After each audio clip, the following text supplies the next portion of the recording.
جنگل کی اور وہاں ایک کوا رہتا تھا. آپ جانتے ہیں نا کوے کا رنگ بڑا کالا سیاہ ہوتا ہے، مگر وہ بڑا خوش تھا، بہت انجوائے کر رہا تھا لائف کو.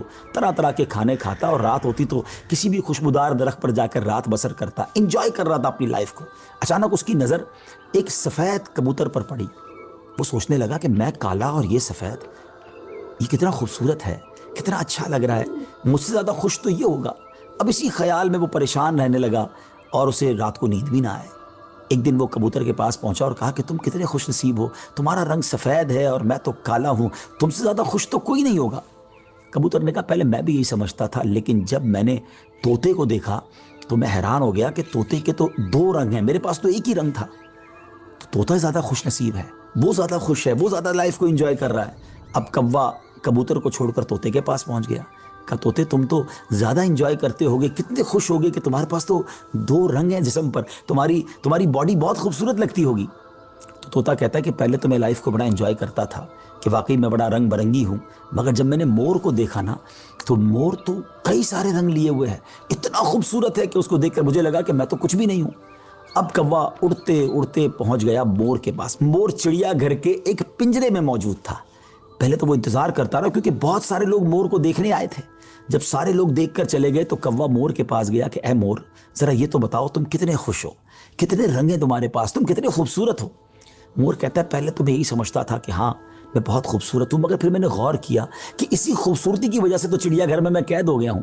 روزانہ ہزاروں لوگ مجھے دیکھنے آتے ہیں مگر میں آزاد نہیں ہوں. اور پھر میں نے بڑا غور کیا کہ وہ کون سا پرندہ ہے جو چڑیا گھر میں قید نہیں ہے. تو مجھے سمجھ آئی کہ کوا ہی ایک پرندہ ایسا ہے جو چڑیا گھر میں قید نہیں ہوتا، اس کو کوئی قید نہیں کرتا. ناظرین، کوے نے جب یہ سنا تو اسے احساس ہوا کہ میں بھی اپنی جگہ پر واقعی خوش نصیب ہوں. اب یہاں بظاہر تو یہ ایک فرضی واقعہ ہے، لیکن اگر اس کو ہم اپنی زندگیوں پر امپلیمنٹ کریں، اپنے بارے میں سوچیں. ہمارے پاس بہت کچھ ہے، لیکن جب کسی کو ہم سے زیادہ والے کو ہم دیکھتے ہیں نا تو ہمیں اپنی چیزیں کمتر نظر آنے لگتی ہیں. اپنا گھر چھوٹا لگنے لگتا ہے، اپنی موٹر سائیکل، اپنی گاڑی، اپنی سائیکل وہ ہمیں بڑی کمتر لگتے ہیں جب کسی کی بڑی گاڑی دیکھتے ہیں، کسی کا بڑا گھر دیکھتے ہیں، کسی کی لائف سٹائل کو دیکھتے ہیں. جو ہے اس پر انجوائے نہیں کرتے بلکہ اس پر شکوہ کرتے ہیں، ناشکری کرتے ہیں. اس طرح زندگی نہیں گزرے گی. اگر آپ ہمیشہ اپنے سے آگے والوں کو دیکھتے رہیں گے تو آپ پریشان ہی رہیں گے.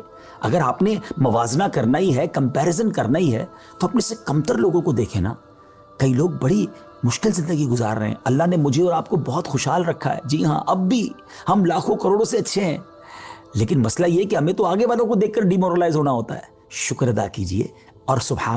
میری پیاری بہنوں اور بھائیوں، اللہ نے جو ہمیں عطا کیا ہے، آپ دیکھیں گے اس سے نیچے کتنے لوگ بستے ہیں.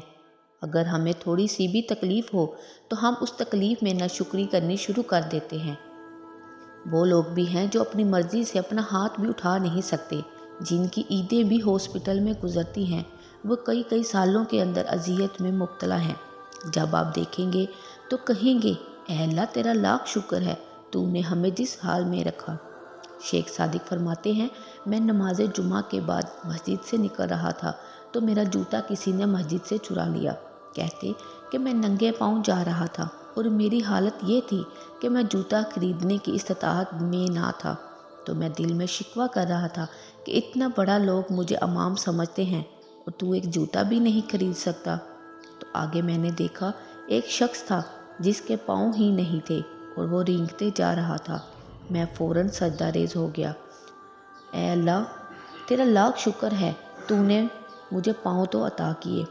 جوتا آج نہیں تو کل آ ہی جائے گا، اور جو میسر ہے اس کی قدر سیکھو، اور جو میسر نہیں جلن میں اپنے آپ کو جلانے کی کوشش نہ کرو تو زندگی سوکھی ہو جائے گی. حضور پاک صلی اللہ علیہ وسلم نے فرمایا، لیکن اگر تجھے شوق ہو اوپر دیکھنے کا تو فرمایا پھر دین میں اوپر جو اپنے سے اوپر ہیں اسے دیکھو. کہ میں تو یار صرف ایک 5 وقت کی نماز پڑھتا ہوں، یہ تو تہجد بھی پڑھتا ہے، میں تو صرف رمضان کے روزے رکھتا ہوں، یہ تو فرض کے ساتھ نفل بھی رکھتا ہے، میں تو صرف زکوٰۃ دیتا ہوں، یہ صدقات اور خیرات بھی کرتا ہے، یہ لوگوں کے کام بھی آتا ہے. پھر ان کو دیکھو گے تو تمہارے عمل میں قوت پیدا ہوگی.